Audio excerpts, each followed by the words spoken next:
I'll jump right into. There's two other modes that you can play. So there's the classic mode where just moving to capture a piece captures the piece. There's also the duel and slasher mode, and there's also different placement modes to start off with. So I'll do a madness placement as opposed to a classical, where it'll actually randomly generate where the pieces start on the board. Oh, wow.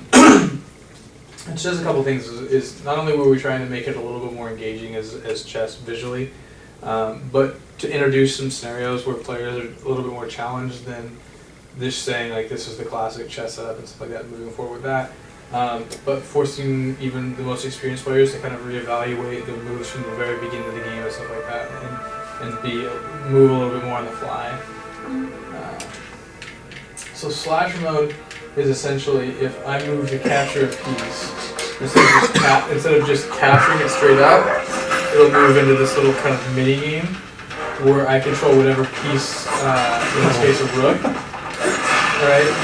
And you have different attacks and combos based on the type. Like a rook is a slower piece that has heavier handed attacks, as opposed to like the bishops and the knights move quicker and stuff like that, have like combos.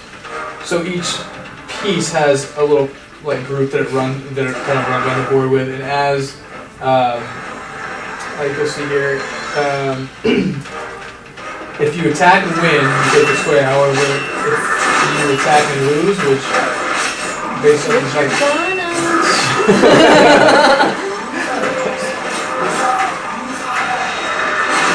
Oh damn!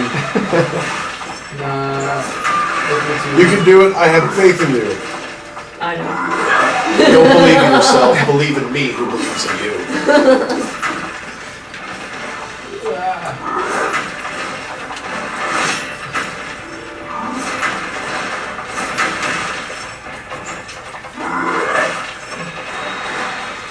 Did you just kill that lady?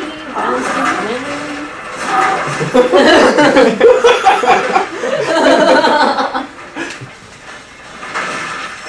What? Wow. I am impressed. I am also impressed. I was about to say elf need food badly, but I kept my comment. If the piece wins, it sends the opposing piece back. Additionally, the pieces that they were fighting with before, because they've been defeated in battle, they're eliminated for the remainder of the game. And oh wow! So that's kind of the way the slasher mode works. So it has a little bit more action to it. The duel mode is more of a. There's also a couple other tactical. There's another placement system that you can use. You can go on like a classic board. I should mention you can also change the looks of the pieces.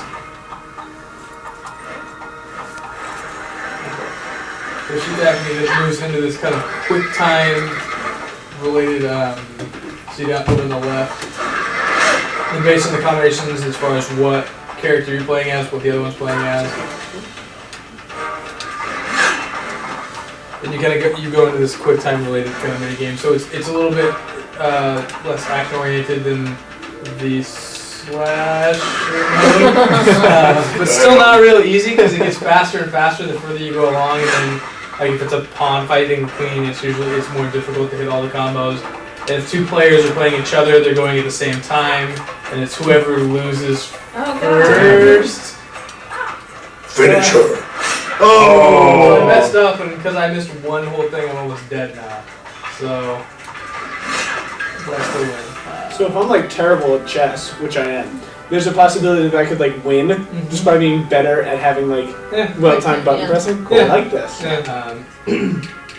So this is the Monarch Crystal Gathering mode, where you start off with a queen piece, and basically at the end of a movement, whatever pieces are lined up within her like next movement space, you collect. And so you have to collect X number of crystals within a certain number of moves in order to move on to the next level. At the next level, they'll start adding new pieces, so you'll have a queen and a rook, or something like that, right?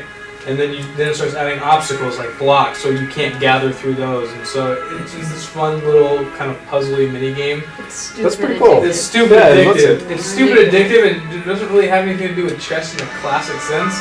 but it's still really fun just to kind of mess around with, and it also, it's another way to get players thinking about, how different pieces move and stuff like that, and think about it more critically than they might normally do. So aside from 360, is this coming out on PS3 and PC or? PS3, PC, 360, Wii, PSP, Wow. and DS. Everything but iPhone. Everything but iPhone. Everything Cool. mobile pretty much.